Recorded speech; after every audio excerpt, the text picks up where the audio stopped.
जैसे हाइजा होती है, हाइजा को तवाफ करने की इजाजत नहीं है। अगर हाजी या उम्रे पर जाए तो हाइजा को तवाफ करने की इजाजत नहीं है, क्योंकि तवाफ मस्जिद में होता है और मस्जिद में हाइजा को जाना अलाउ नहीं है। तो क्या हाइजा औरत जिसको हज या उम्रे के दौरान हैज लायक हो गया और वो वहीं पर है, उसके दिन पूरे हो गए, जो हज और उम्रे के लिए मुख्तस किए थे सारे काम पूरे हो गए, अभी तक उसको हैज या निफास लायक है,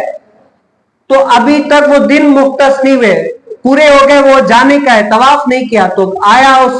वो तवाफ को यानी ना करे तब भी मसला नहीं है, या उसको तवाफ करना लाजमी है। इसके बारे में शरीयत क्या कहती है? हजरत अब्दुल्ला बिन अब्बास रज़ियल्लाहु ताला अन्हु ने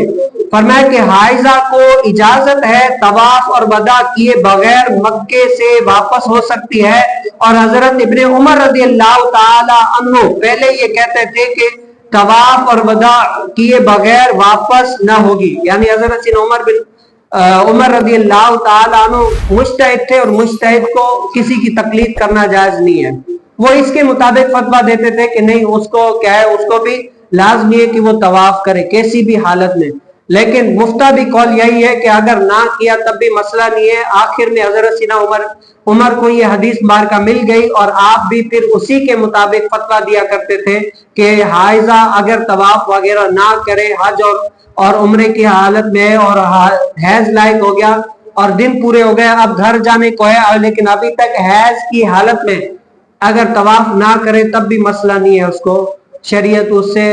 जबरदस्ती ये रिक्वायरमेंट नहीं करती।